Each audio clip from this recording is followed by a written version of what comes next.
Ladies and gentlemen, a very warm welcome to you all for this, the third and final day of the 2019 Gant Championships.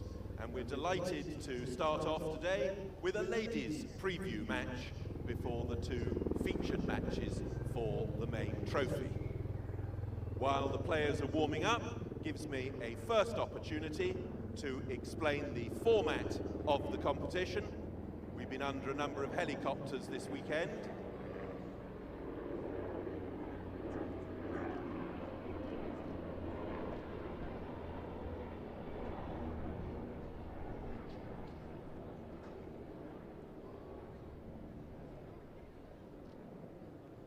And the Gant Championships have adopted the Fast Four format. And that means that all the matches, including this preview match, are played over a best of 5 sets. But they are short sets, the first to 4 games, with a tie-break being played at 3 games all. If the match progresses to a 5th set, we play a pro tie-break, the first to 10 points with a 2-point margin, in order to decide the match. Some further innovations include sudden death deuces, which means that the game is decided on a single point. The receiver has the option as to which side she wishes to receive serve, and then whoever wins that point is deemed to have won the game. Most controversially of all, for it's created some quite intriguing points during the course of the week so far, the net cord is live even during the serves. So if the ball hits the net cord on a serve but falls into the service box, the ball is in play and the point has started. This has taken everyone by surprise at various points in the last few days. So that's the Fast Four format, and you'll see it in action in this first preview match.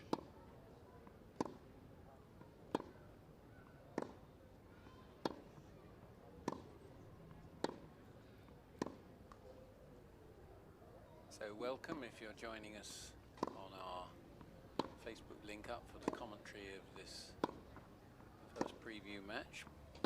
Paul Mendelson off court has given you a rundown on the players. I'm joined by Anna Smith in the the commentary booth today. Very warm day out here, isn't it? It's if we can look at if you're looking at the empty seats there at the side of the court and thinking not many people have turned up, it's packed behind the courts, but that's in the shade of the trees. So it's unusual, but it's one of these days where in England where we've got to get out of the sun. On my side of the court, I'm delighted to welcome Fiona Ferro from France. She's aged 22 and has a current WTA ranking of 82. She's playing in the Wimbledon singles draw next week, and she reached the semi-final of the WTA International in Lugano earlier this year. So please welcome Fiona Ferro.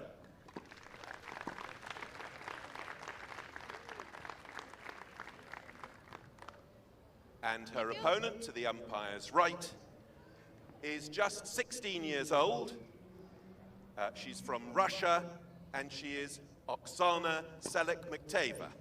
She's one of the top 50 juniors in the world and has competed in the junior Roland Garros and US Open Championships. And she'll be competing this year, next week, in the Wimbledon Juniors Championship. So please welcome Oksana Selekhmeteva. We've been very fortunate to have umpires and line judges who are coming in from all over the world for the Wimbledon Championships, joining us here this week. We're very grateful to them. It's lovely to see them again. In the umpire's chair for this first match, we have Celine Wong from Taiwan. So there we have some details about the players. I'm not sure how to say Oksana's name. I thought it was going to be Selekhmeteva, I must admit, but Paul just said what did he call her? Selekhmeteva, which makes her sound Scottish to me. So I think that's wrong. So we're going to say, or I'm going to say, Selekhmeteva.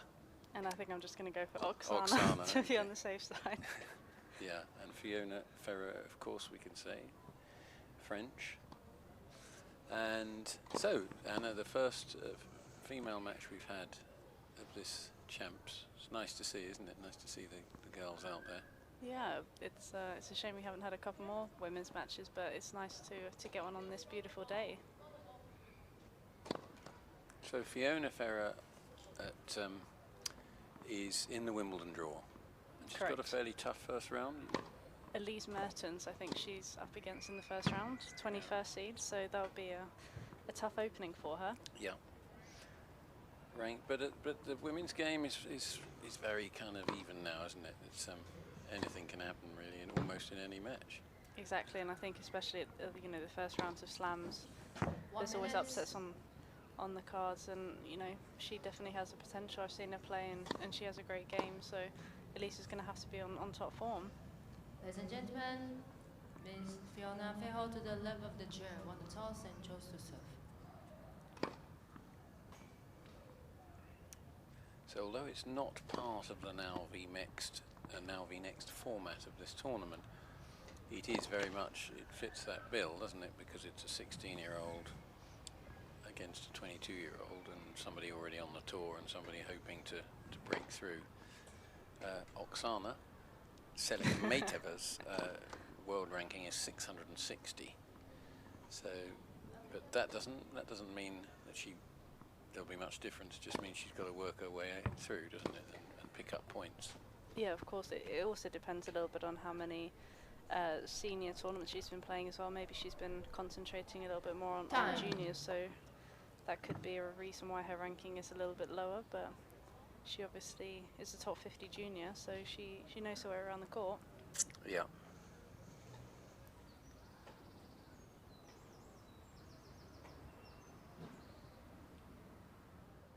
The margins of the quality of the players is tiny, isn't it, really? And the other thing, of course, is, you know, just who has a good day. What mood you're in can affect the way you perform as well, can't it? Everything that's happening in your life, and all these factors come in, and you go on a tennis court, how fresh you feel, how fatigued. Got to try and get the mix absolutely right. Exactly. I think we saw with Anton when he played against Fuchsovic the other day. You know, there's not much in it in terms of ball striking, and obviously, you know, Anton's only 18 and Fuchsovic is 27 and an established top 50 player. Yeah. So, you know, there isn't much difference, and there won't be much difference between these girls in terms of ball striking. It's just maybe a little bit of shot selection and just experience on the bigger stage. Yeah.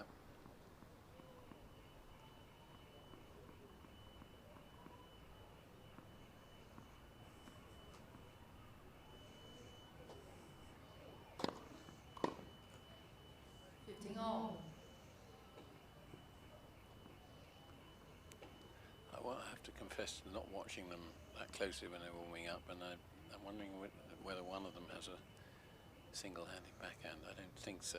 Certainly no. Oksana doesn't. Did Fiona Ferro? No. Okay, so we're into day 3 of these championships, and we still haven't seen a single-handed backhand.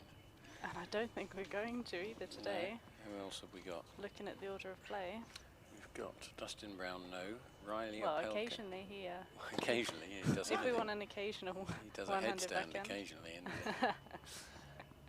And of course, the last match, I'd be very, very surprised. Albert Ramos Vanolas is coming towards our tent. That ball we didn't make it in. And Juan Ignacio Londero. I'm guessing by their names they'll have double-handers. That's how you do it. Yep, both of them do have double-handers. So Riley Opelka, have you seen him play? I have. He's hard to miss. Is he? Oh, is he the huge one? 6'11", yeah. Wow. Okay, and he's a two-hander. Yeah. Right. Well, he has to hit many when he's serving. Right. Serving as big as he does.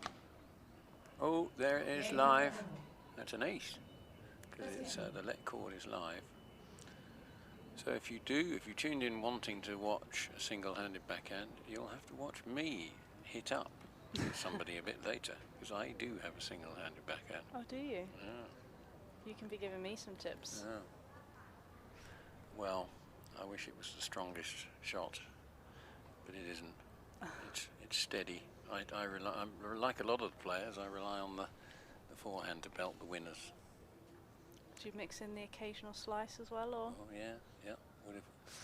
Would have learned my tennis at a time when it was different. You know, there was nobody using a big Western grip. It was a continental grip for forehands and the end of wooden rackets. That's how old I am. I'm 106. You look good for your Yeah, age. thank you. Ooh, that's a big shot from Oksana. 15 love. Yes, the technique was different because the rackets were different and heavier, and you couldn't whiz them through. The sweet spot was nowhere near as big as they are now with the technology. Consequently, you know, the shots were a lot flatter. We've got it easy these days now Yeah. with rackets that have such big sweet spots. It is easier. It's probably easier to make passing shots than it was, which is why players aren't coming into the net as much as they used to.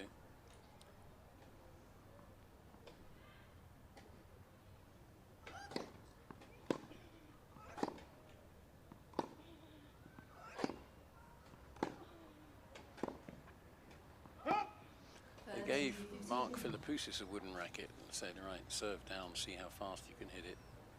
And he actually hit it pretty much as fast as with the modern technology. But his arm would have fallen off if he'd done that for long. Consistently. I would have thought that, you know, the vibration through his arm would have been huge. 40-15. He is a strong guy though, so Yeah. he might have been alright for one match, but I wouldn't want to play that for 7 matches in a Grand Slam. Yeah.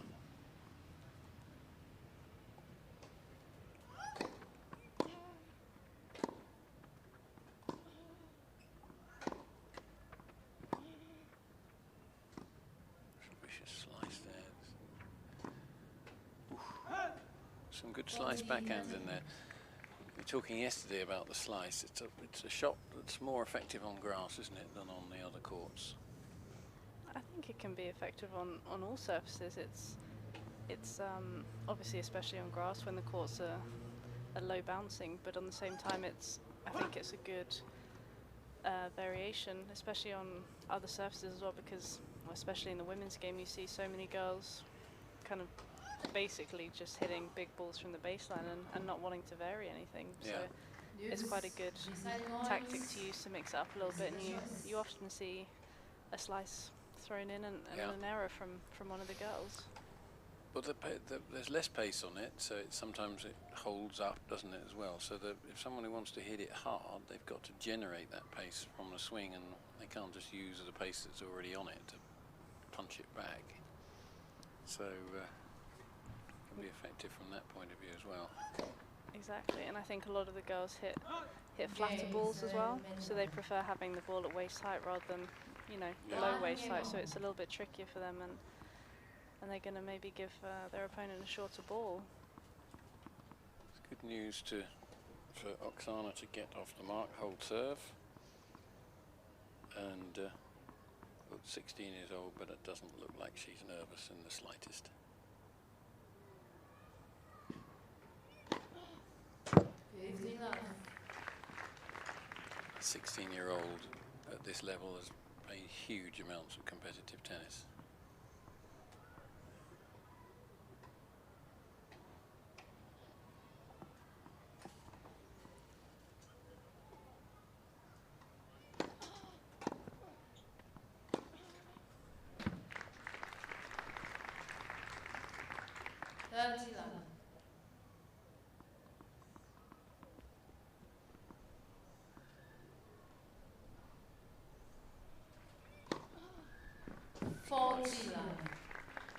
Lovely angled serve there.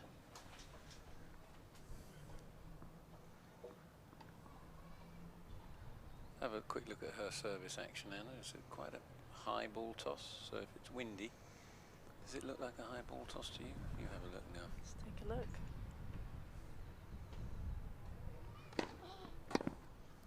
Or about average, would you say? Or? I'd probably say it's just a fairly normal toss. It looks like she's got a really nice action and generates pace quite easily. Mm-hmm. She's not the tallest of girls, but think the previous serve to that was about 102 miles an hour, which has got a nice bit of pace behind it. Yeah.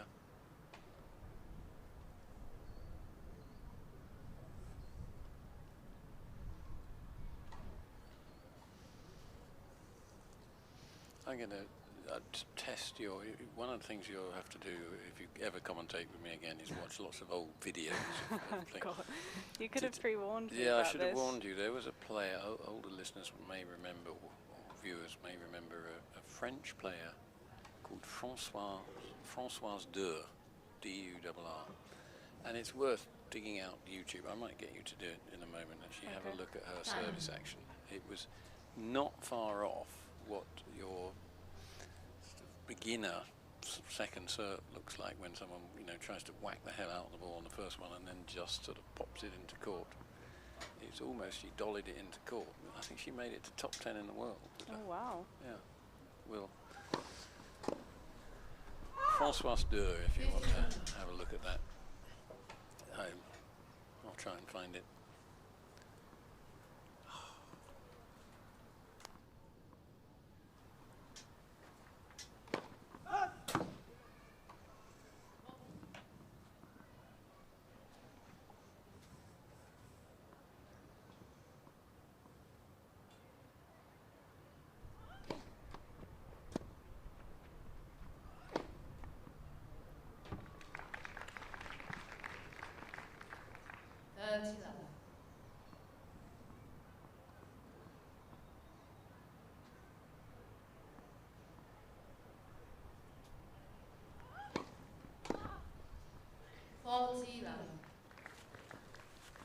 Certainly not overwhelmed by the situation, Selekhmeteva.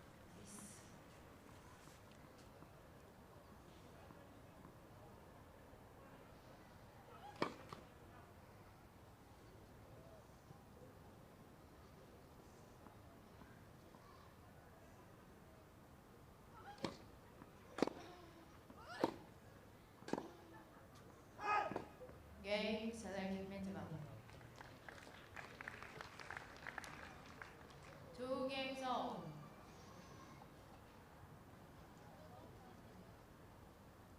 Yes, I think the umpire's with me, calling her Selekhmeteva.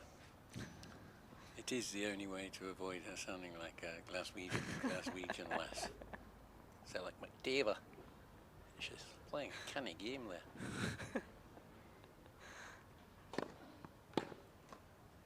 15 love.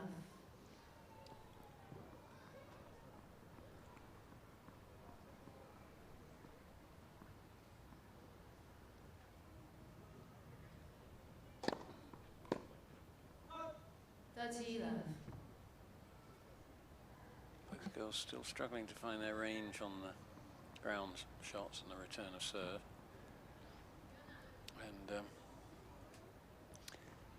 wonder how long it'll be before we see one of them come to the net as well.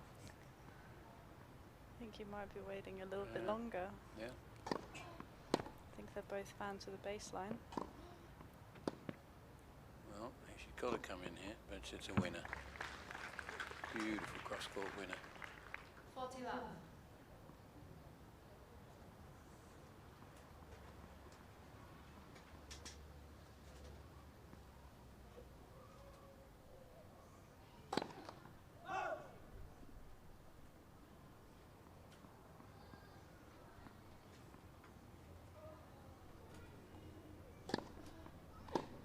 Game, Ferro. Ferro leads by 3 games to 2. First set.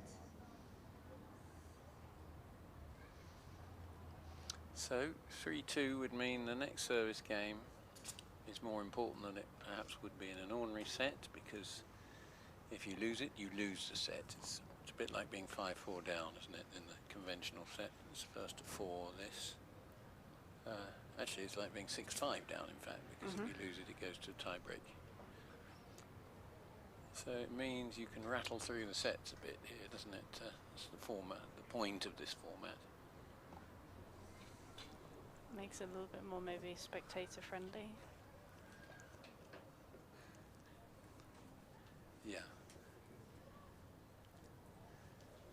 especially on a hot day like this, it's not necessarily that much fun for them to have to sit out for 3 long sets. So Yeah. see some good tennis and a little bit shorter time. Yeah. 15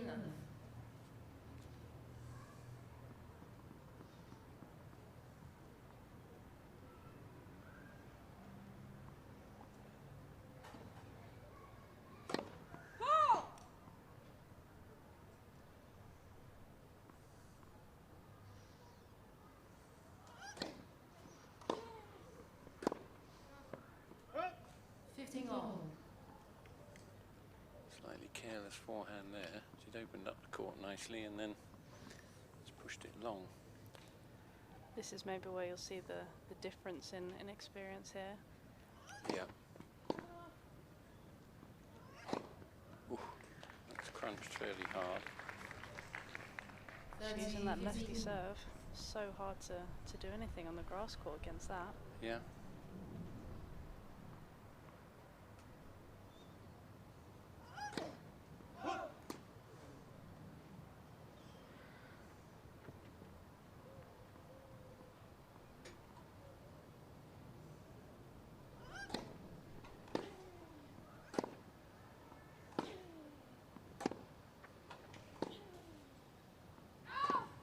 Forty, 15.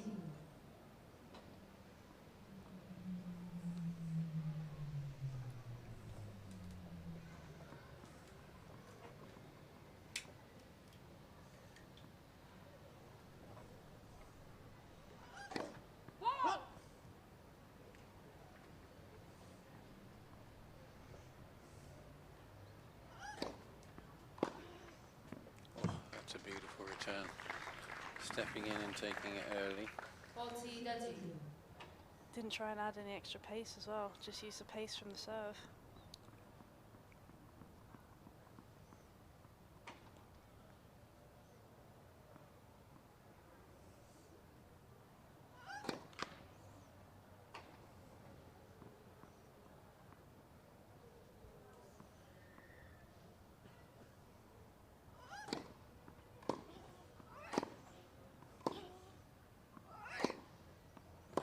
That's a big forehand she's got there.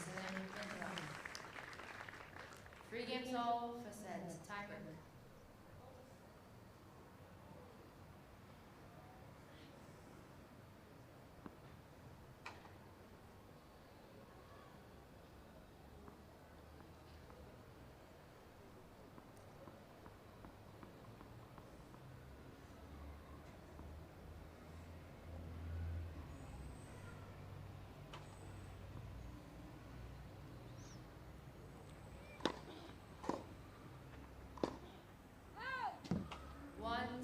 Selekhmeteva.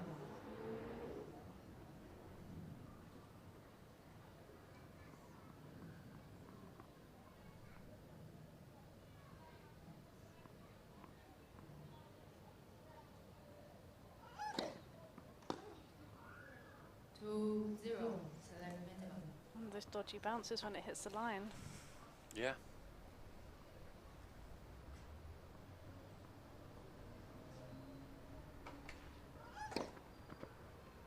3, 0, Selekhmeteva.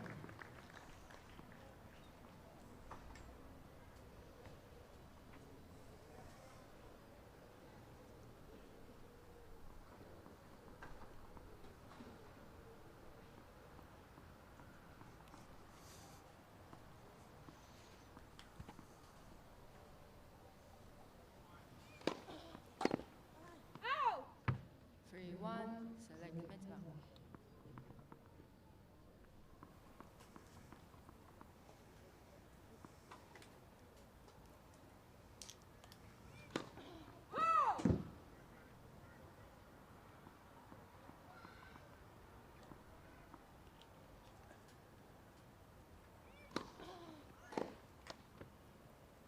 Three, 2, Selekhmeteva.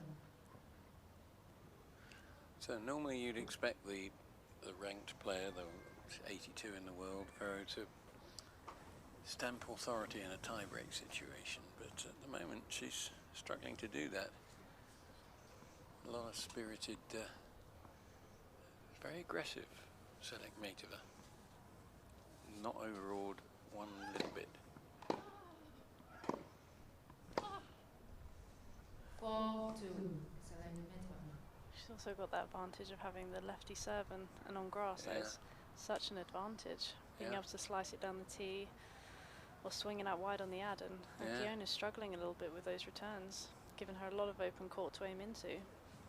Yeah.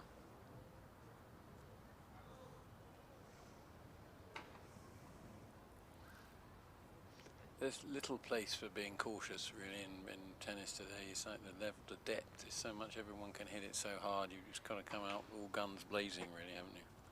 Exactly, I think, well, especially on the women's side, you look at the top of the game, and there's not many players who just make a lot of balls, you know, probably, Yeah.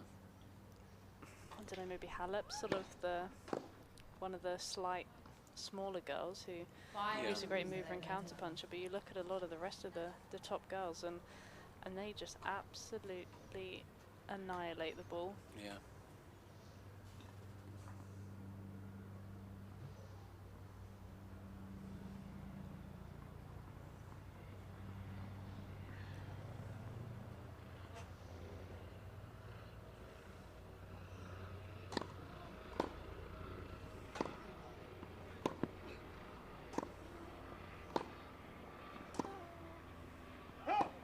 Trouble here in this tie-break. That's 4 set points to the 16-year-old. He said, chicking out of saying her name. Quite like the Scottish pronunciation you're doing. Yeah. Selekhmeteva.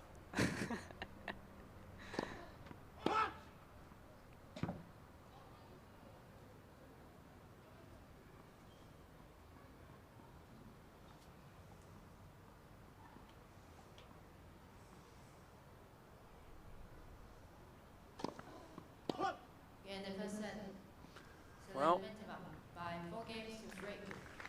I think Fiona Ferro just didn't play a very good tie-break, did she? Especially finishing with a double fault. So she'll be looking to improve on that if she's going into the first round against a seed on probably be Monday, won't it? I'm not sure which way they're going to split the draw, to be honest. Could be Tuesday. Either Monday or Tuesday. What will they do? Say if they're playing Tuesday, what would they spend Monday doing? Will they get on the practice courts? They have to book them, do they? It's allocated by the club, or? No, they'll have to call up and figure out a time that they'll want. Usually, if you're playing on the Tuesday, you probably have to wait till the afternoon on the Monday, as all the people playing on the Monday will get preference and will be warming up for their matches. So I would have thought she'll be practicing on the Monday afternoon and getting a last little bit of work done, but nothing too crazy. I wouldn't have thought, maybe an hour and a half max. Yeah. So this is why this is so important for them to get this time out on a grass court, especially in a competitive environment like this.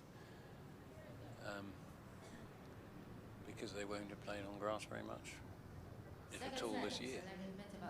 Yeah, I'm not sure what tournaments these girls will have played leading up to Wimbledon, but they probably won't have played too many tournaments. So any chance they get to get some match practice will be invaluable. Love 15. A little bit more aggressive there from Fiona Ferro, coming out, attacking the net.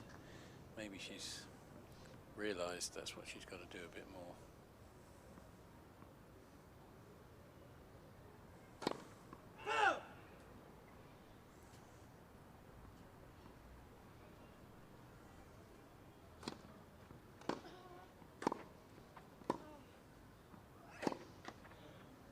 Love 13.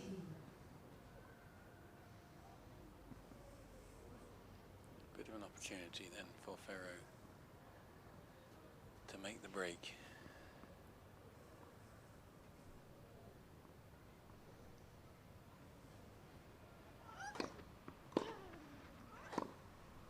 Love 14. Four break points. Yeah, I think that's what we were talking about yesterday. The come down after having a closer set. It's are just a little bit flat. Obviously, this is only an exhibition match, but you can kind of see it being put into practice there. She worked hard to win that first set and just played a few sloppy points in this game, and all of a sudden a breakdown. Which in this format is quite serious. So yeah, the adrenaline flows very often in a tie break, and especially to the set point, every other point, that kind of situation, and you can go a bit flat and have a reaction afterwards. It's tough to keep the momentum going after you've won a tight set, and obviously you want to kind of not give them a chance to get into it and get some confidence back. But obviously there she threw in a few sloppy errors, and Fiona played a good couple of points, and all of a sudden she's a breakup, and especially in this format, it's she holds here, she's 2 games away from the set already. Yeah.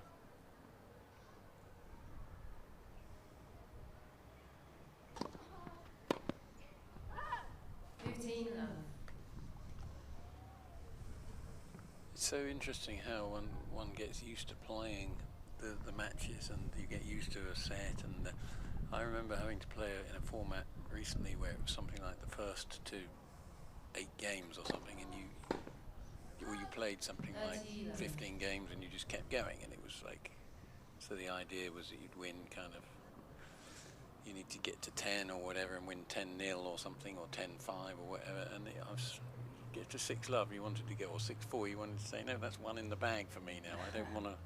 I don't want the fact that you can come back now. I've just won the set, because that's what I'm used to. But it is really about playing every point, isn't it, and trying to win every point. Yeah. But you can't help but let the score get to you. It's so true. I suppose ultimately you need to win 12 games rather than just the 6, but you always try and reach that crucial 6, or sometimes 7. But when I was growing up, whether they still say it, they used to say the vital 7th game. That was a key part of the set. I still think they do. It's pretty vital in this format, isn't it? If it's 3-all, that's when the tie-break comes in. I think it's especially crucial in men's tennis, with one break of serve normally being enough to get that set. Yeah. With women's tennis, I guess there's a few more breaks of serve, and the women are so good at returning, and see the ball so nicely that it's still crucial, obviously, but maybe not quite to the extent in the guys' game.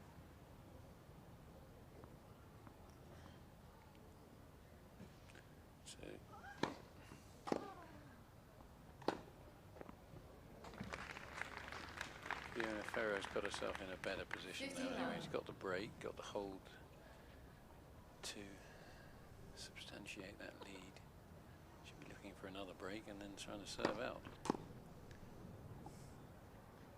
Just come into our commentary box, I'm delighted to say. I should be throwing that back in a minute.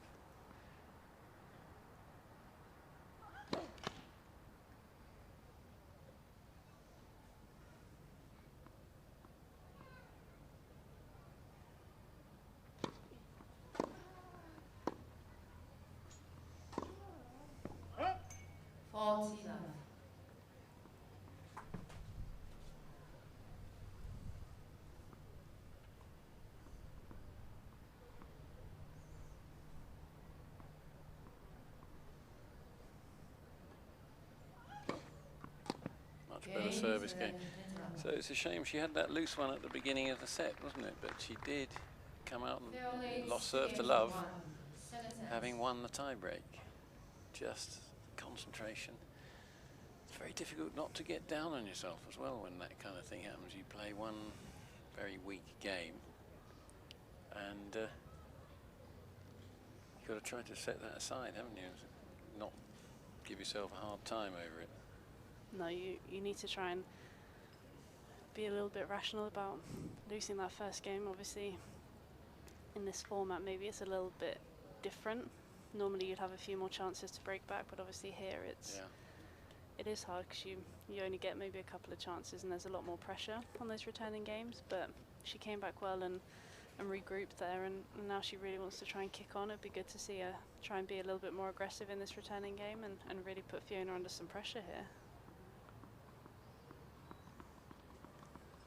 Certainly the French have great depth in the men's. Have they also got the great depth in the ladies' game as well?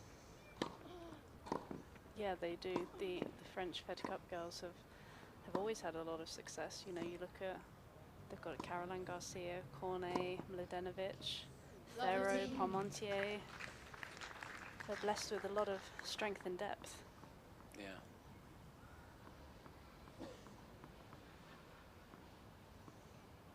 Struggling to find that men's champion, but the Wimbledon draw is always packed full of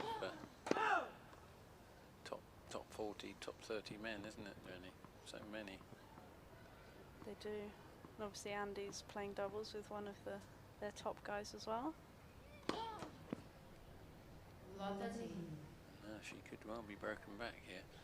Yes, given the game of doubles a big boost, hasn't it, I think, seeing Andy go out and play that. And a lot of people show very little interest in the doubles, but it's a great game. It's a shame, because I think you look at a lot of club tennis, and most of the people who do play at the clubs play doubles as well. It's just such a undervalued part of the tour, and it would be nice if they could get a bit more attention.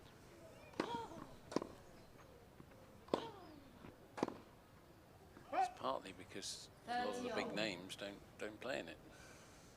No, that is true, but at the same time, I think there's a way they could maybe market it better, and you know, get the doubles girls and guys out there a little bit more, so then obviously people would know who they are and have a bit more interest in it.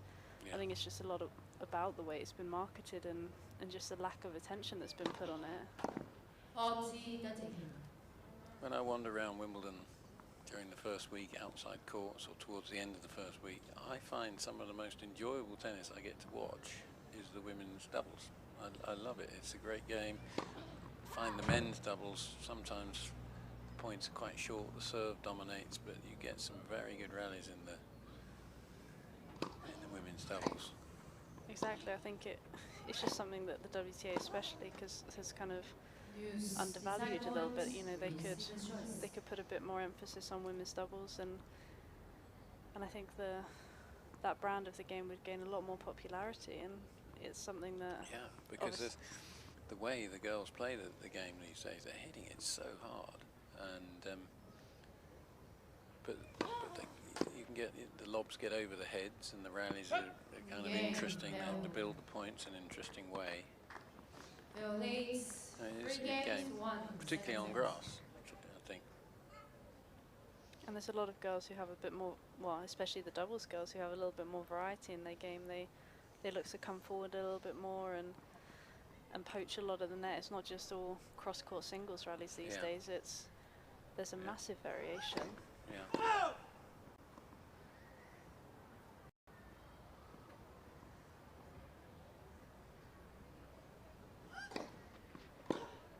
That's a beautiful return. Taking it at the top of the bounce and just cracking down a big double-handed winner. Starting to cover those tee serves a little bit more. Oh, foot fault. Oh. It's a bit harsh. That can upset players, can't it, when that happens? Yes, he's finding a range on the backhand return, Ferro. Let's see if he gets called on foot fault again. A little slip, no injury.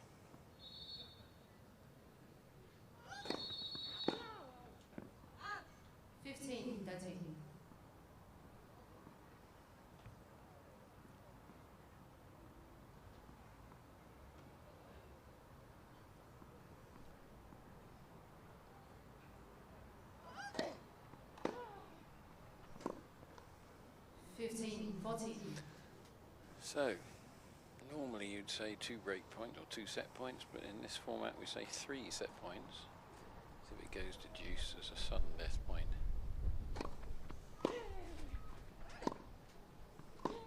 She's hit that long. 14.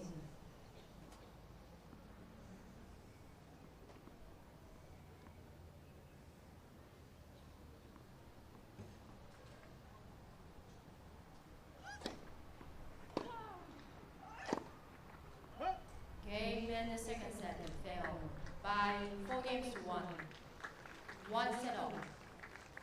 You wouldn't want to lose a set like that, would you? An unforced error, trying to press for that big forehand, but it'll be disappointing. You also ideally wouldn't want to lose that set serving last as well, because then it means your opponent gets to serve first in the next set. Yeah.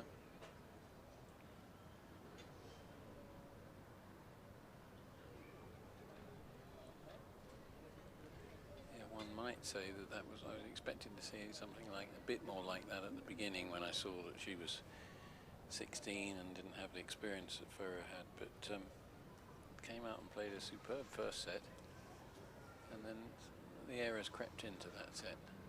Just looked like the experience of Ferro showed a little bit there. She just kind of tightened up her game a little bit and didn't give away quite as many cheap errors as she had done in the first set. Yeah. Gets to serve first now, and that's nice.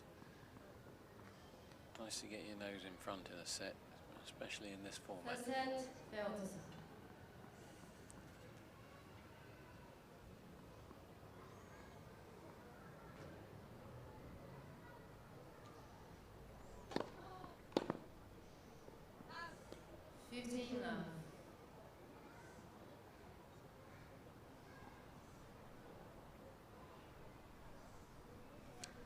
Quite sure what she's doing here. She's coming to have a word with the umpire, Ferro.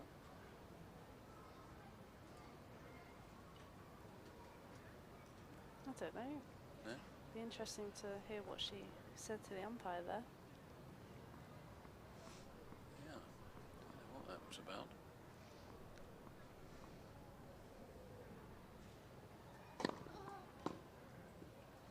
Love.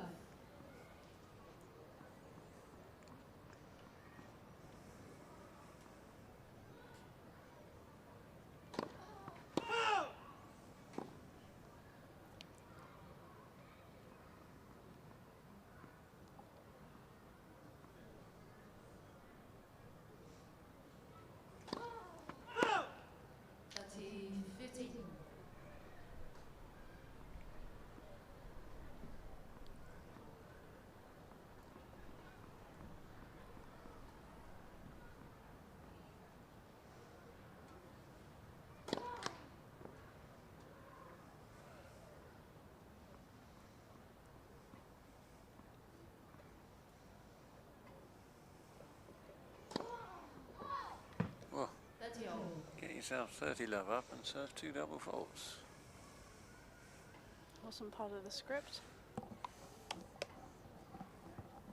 Have you ever, Anna, in your entire career, going right back to when you were a little girl, served an entire game of double faults? I think I tried to repress them from my memory. Yeah, I think I may have served 3 in a row and thought, I'm definitely going to get the first ball in here. No, I definitely think I've done 3, and Yeah. I feel there's probably a high chance I've maybe done 4 in my earlier years. Yeah. Hopefully not in my senior ones. It's one of the tough things about tennis is that you start the point with one of the toughest shot to hit, probably, isn't it, the serve, I would say. And then you have to start the point with that. And it's the one that you can actually control as well, Yeah. which First set. can be a blessing and a disguise at the same time. Yeah.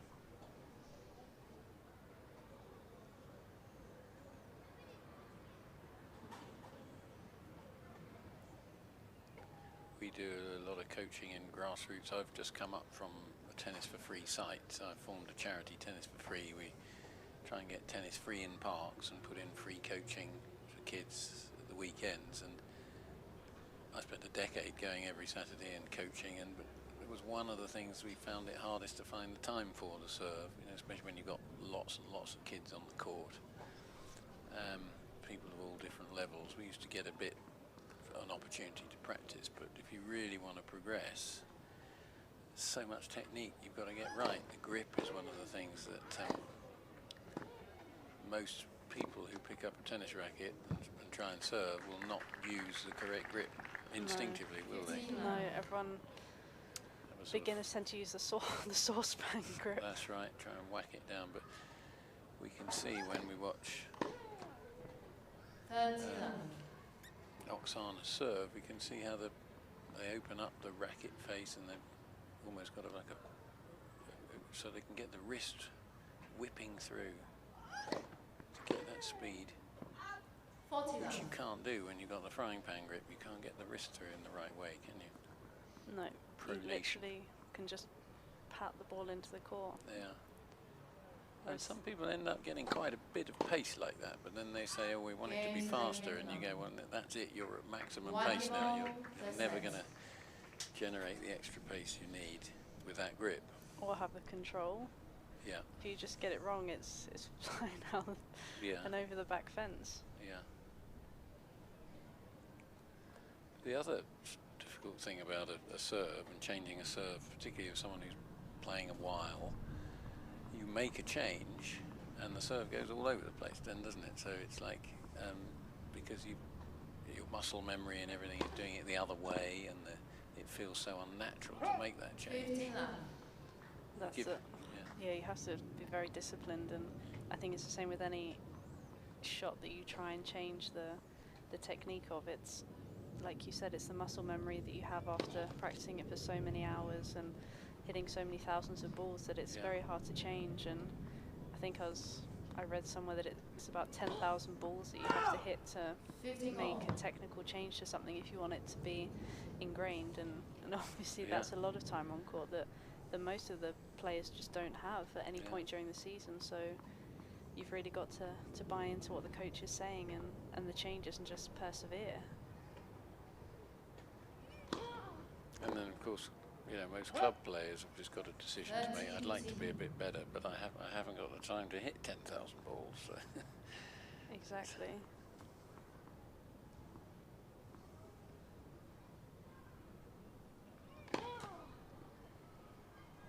But a lot of the time you'll find with, you know, sort of this level of player, it'll just be subtle tweaks here and there. It won't be wholesale changes to technique or things like that. They'll have had coaching from when they were very, very little. Every now and again we'd get people to wander onto the courts and say, look, you know, I've never played before, and I'd go, well, that's good, because we haven't got to correct any of your, you know, ingrained habits. People on the backhand side will be pushing and all sorts of things, and you can just start afresh, and they learn from scratch, and it's much easier for them in a way. Somebody who's been playing for 10 years doing it in a way that's not beneficial.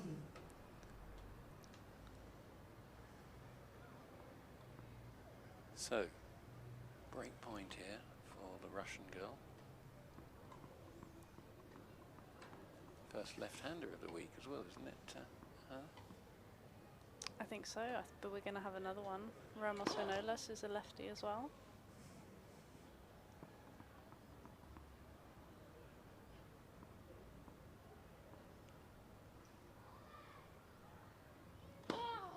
Okay. Sudden death point. Deciding point, receiver choice.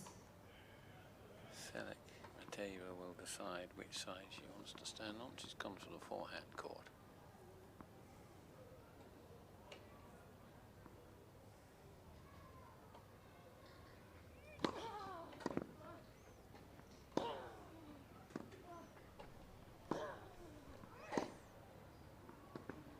She thought that was out.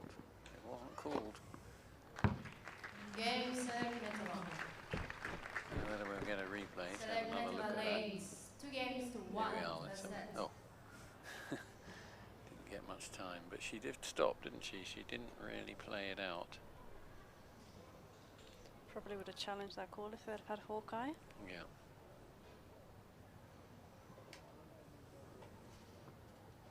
Hawkeye has revolutionised the game, hasn't it? In a So if you look back at coverage of Wimbledon 10, 15 years ago, the amount of arguing there was, and unhappiness around line calls, and it's just sorted it all out straight away. It's amazing. To a certain extent it has, but then it's also obviously only on the main courts for the most part. There are some tournaments, I think Indian Wells, and I think Indian Wells has it on all courts, but it just makes it a little bit unfair for the guys who are playing on the outside courts that they don't get it as well, and are still at the So mercy how many of courts is it on at Wimbledon? so it'll be on centre 1, 2, 3, 12 and 18, I think. Okay. So the main show courts that they have there will be on. Right.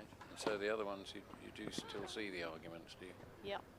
You'll still see players going up to umpires being slightly upset with a few line calls here and there. Yeah, she's getting the rhythm on that forehand. 15 all. I was involved in an event that Channel 4 did. They first started to toyed with bringing tennis to Channel 4 with a different format, and it was the first time they'd tried out Hawkeye, and McEnroe was playing in this, and every challenge he made, he was wrong. So it would have been interesting if Hawkeye had been around when he was playing. He'll probably just say that the Hawkeye's wrong, not himself. That's right.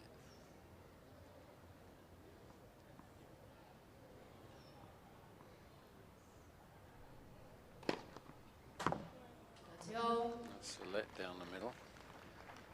Live serve. Pretty big first serve. Yeah. About 106, I think it was, 105. Yeah.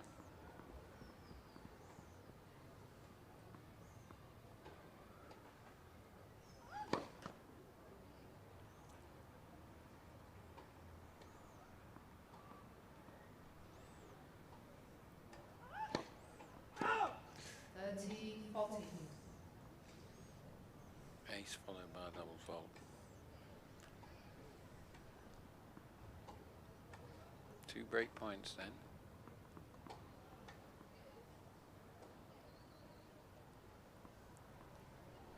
To get back into this set.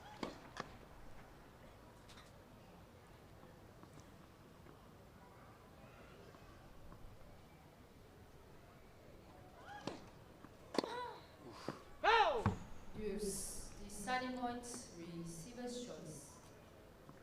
Was spinning around that ball, maybe blowing a bit in the wind as well.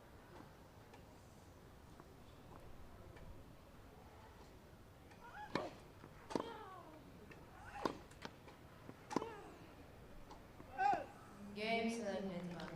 Well, a little bit unlucky that call just threw You her both off her rhythm. please. Ball change. But that was a very big hold for Selekhmeteva there. She's bounced back really well in this set. Ladies and gentlemen, for those of you who are wondering why the game continues after a net cord on serve under the first 4 format, balls that hit the net during the serve are deemed to be live, providing they land in the service court. So we have live net cords in this format.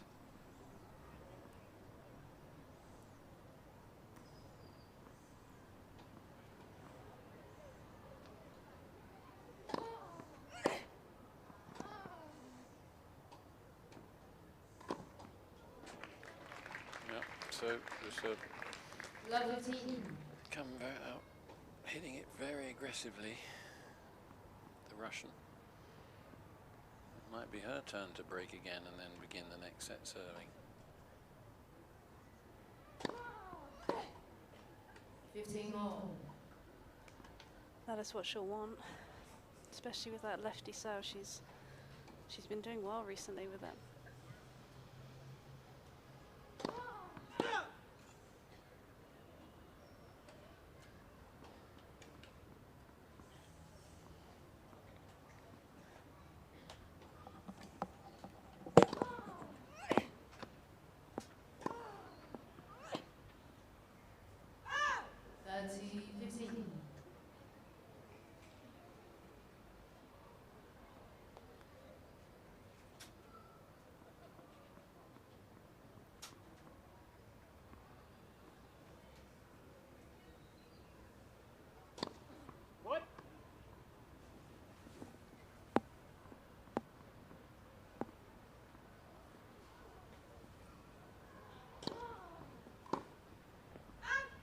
40-15.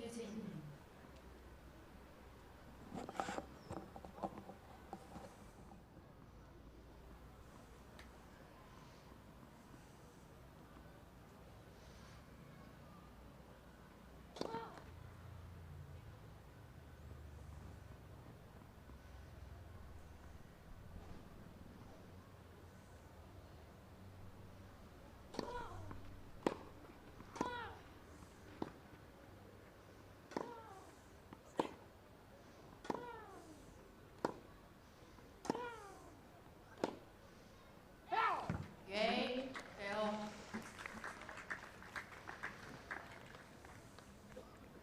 Selekhmeteva leads 3 games to 2.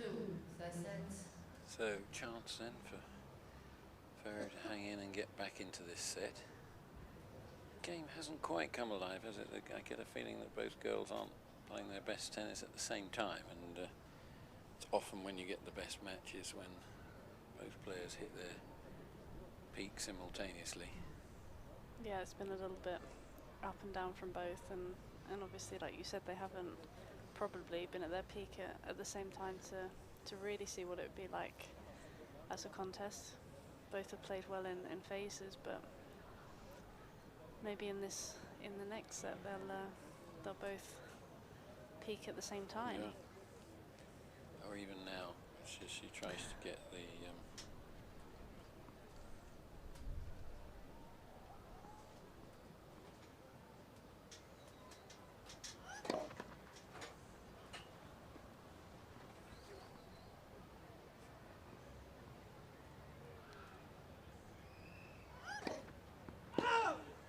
Love 15.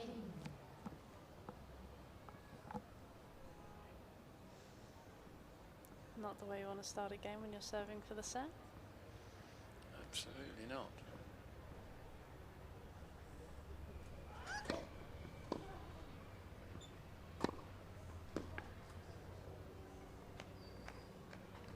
All.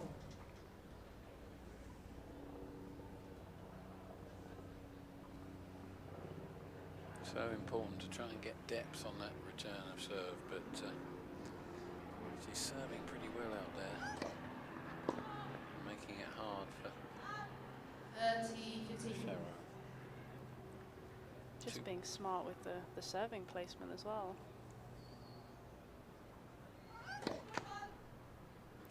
Second foot fault of the match. And she would have won the point because it was Or a net cord. kind of a dead net cord as well. Yeah.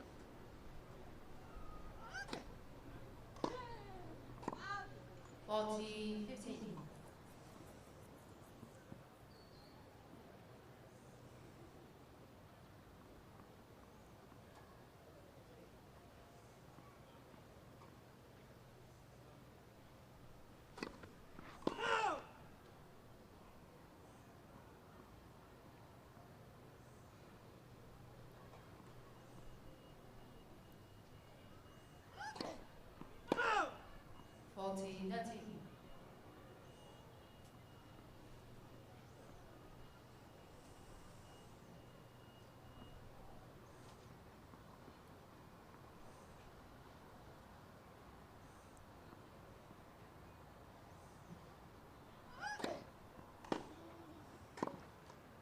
Use deciding point means first choice.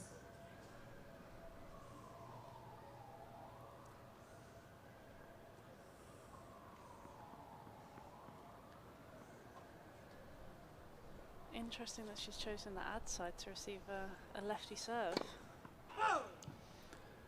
Yeah, absolutely. It's a very big point, isn't it, in the match?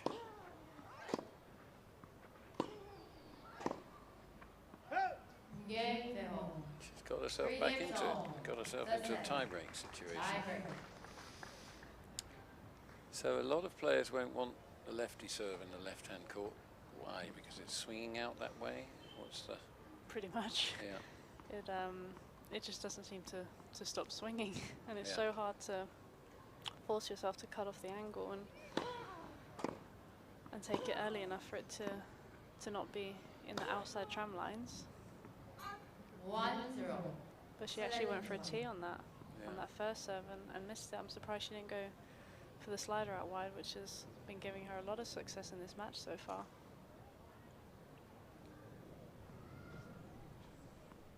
Got a little mini break though.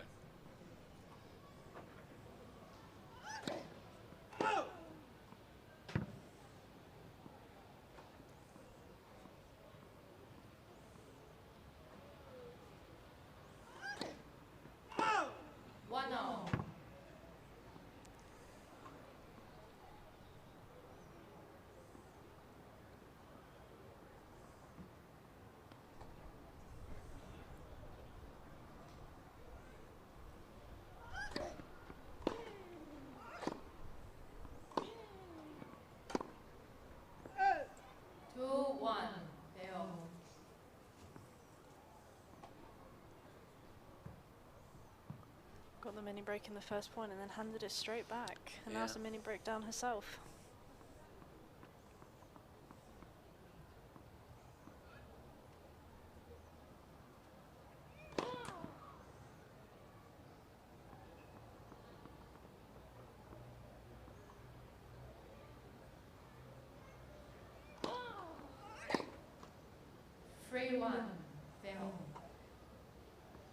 Shame here, she was so close to taking this set and she's just let her concentration slip a bit, and could be a bit of lack of experience here.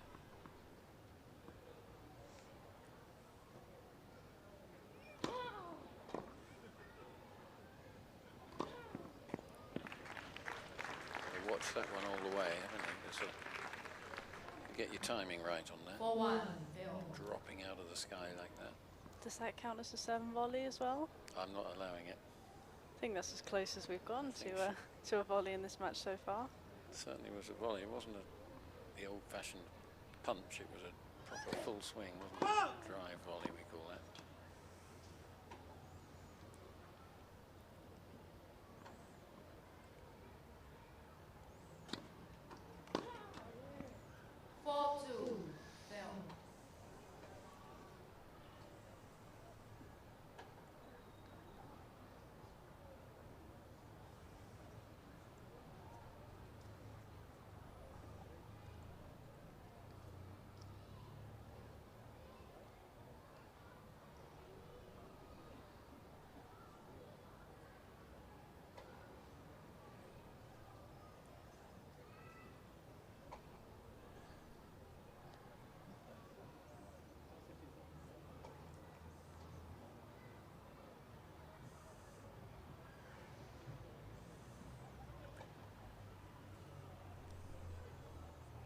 So it's filling up a little bit here, but people are choosing to sit on the grass under the trees rather than on the grandstand in the sun. It really is, I'm not sure what temperature is, but it is very hot out there. I think I heard on the radio it's close to 33, 34 degrees out there.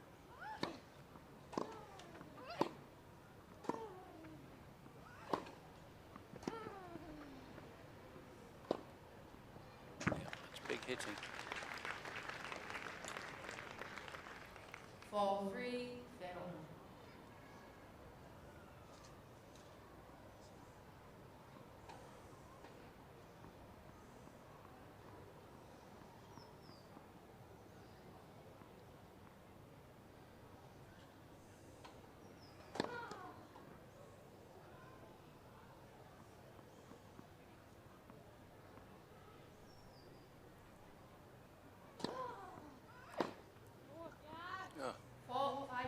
Worked very hard to get herself back into this tiebreak and then misses an easy second serve, knocks it long, bangs herself on the head, she knows.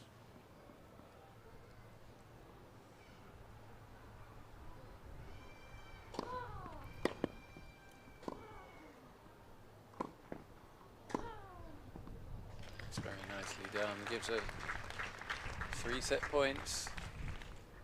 6-3. Used the court so well, had Oksana covering every blade of grass there.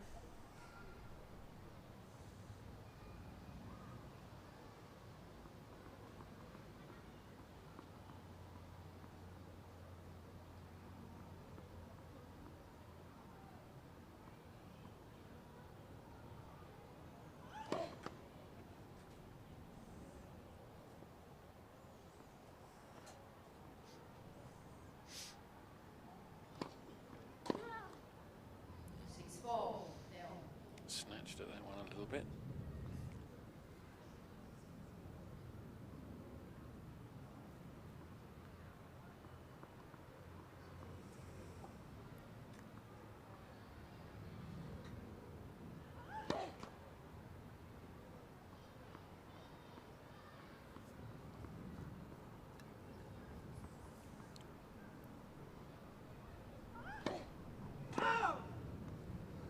Game ended the set, Ferro. 5-4 games to Well, I 3. sort of let her down a little bit in that set. She was going very nicely, and then threw in a lot of double Ferro faults. leads 2 sets to 1. Let's see if that affects her mentally at all. There might be a little bit of disappointment there, I would have thought.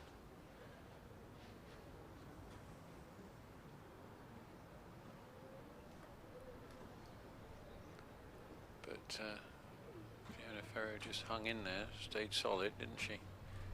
And then let her opponent make the errors. It's hard when you have a set point and then you lose it to try and gather yourself for the tiebreak, and you just saw a few too many errors in that from Oksana, and Ferro was able to take advantage of that.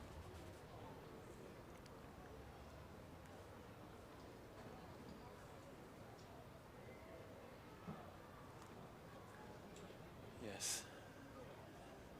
So ladies see and how gentlemen, she- we're going to play the next set as a tie-break, and if it goes to 2 sets all, we'll play the 5th and final set as a tie-break as well. This will be to do with times. I don't know whether she told the umpire this.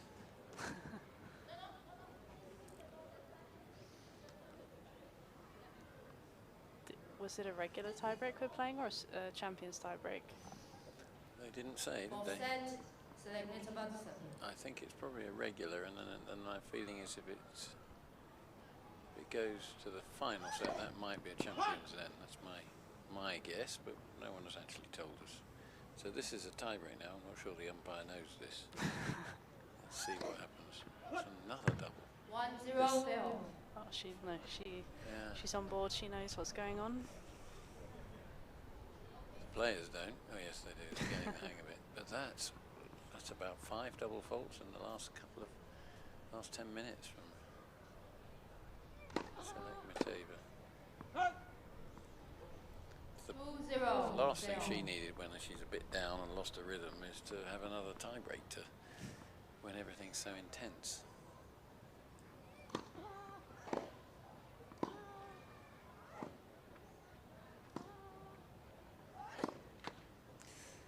Just 3-0 Ferro. It's just getting away from her a little bit here. Yeah, it's with that format. It's just she's suffering a disappointment. Serves a double fault. Currently, she's served 2 consecutive double faults, so she won't want to do another one now.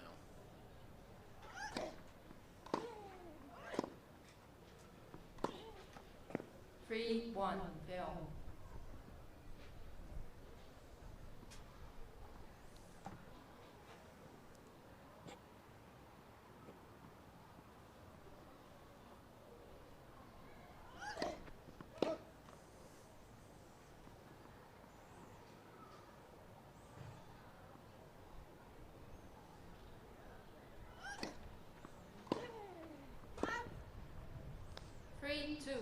Ferro.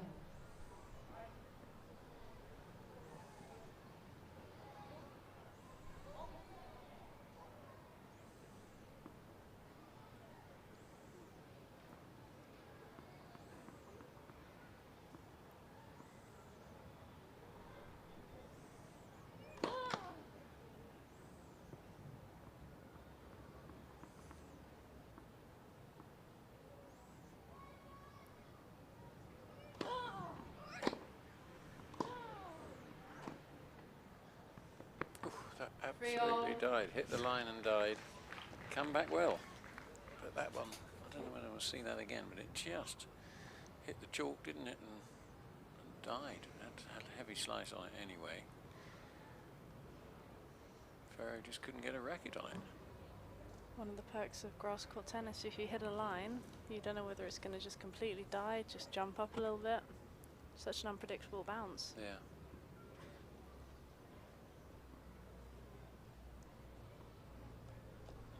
it's not chalk they use anymore. I'm not quite sure what it is they put down, but I think it's titanium pigment, I heard. yeah.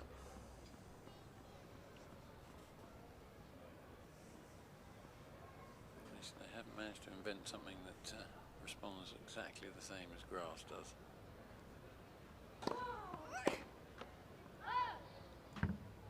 4-3, Ferro. What do they use now on the clay at the French? Is it still sort of things taped into the ground, bashed into the ground? That's what it used to be. I don't think so. Yeah.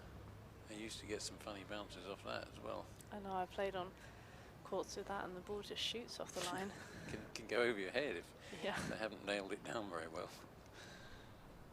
Had a few occasions where I've tripped over them as well. Yeah, they're quite dangerous. Ooh, body line, and she couldn't get out of the way of it. So, done very well. It looked like she was going to just disappear in this tie break, but she's got herself right back into it.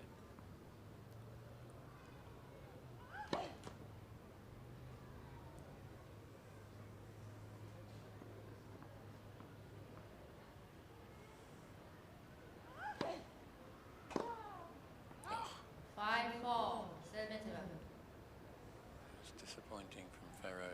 She seems to be the one now that's body language is disappointed with herself.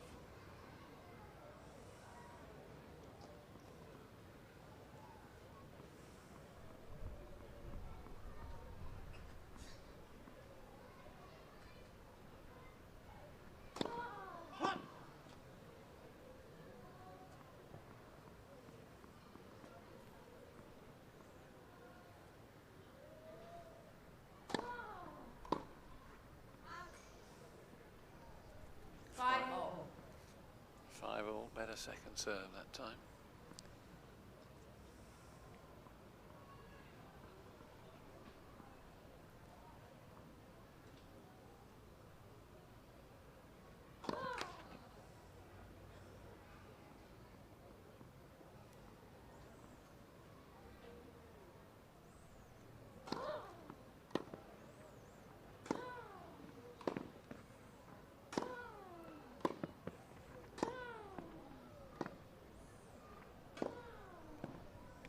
Oh, beautiful forehand down the line. Gives us a match 6-5, point. Ferro.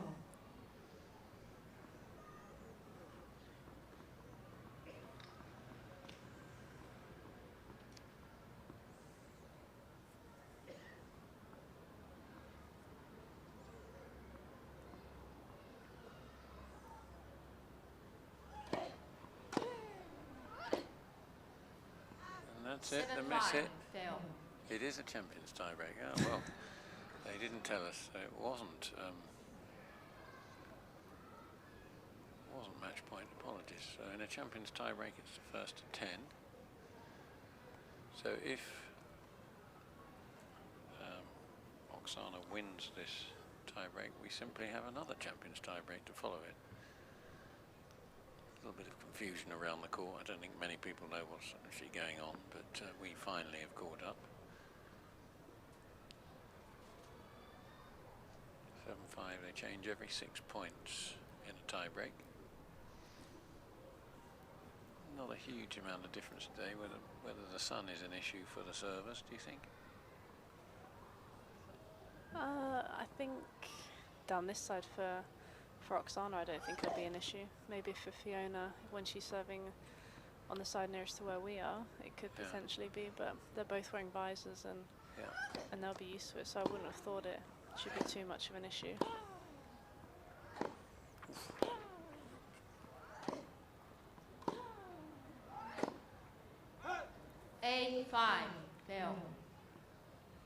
She ripped a couple of two-handers there, Oksana, but to no avail. 8-5.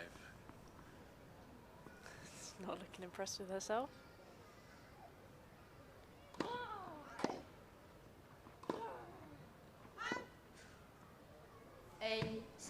Ferro.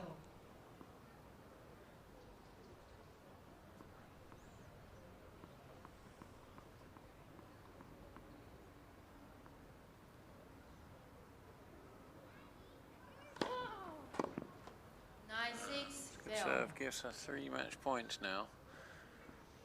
She's got to dig herself out of this somehow. Oksana. Can she get the rhythm on her serve? She can. 9-7. An ace for that one. Fail. You really want to win this, and then the pressure shifts then to your opponent.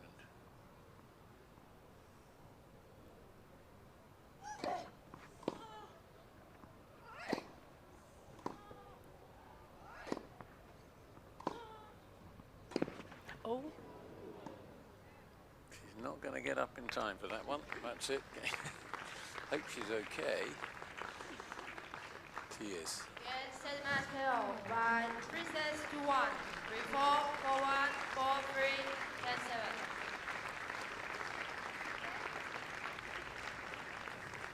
Got a nasty fall at the end there, but thankfully she's not hurt.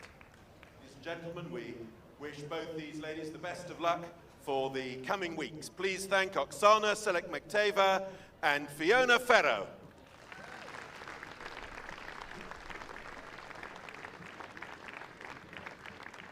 We have but a few moments before the first of our featured matches this afternoon, so stoke up on cool drinks and take your seats.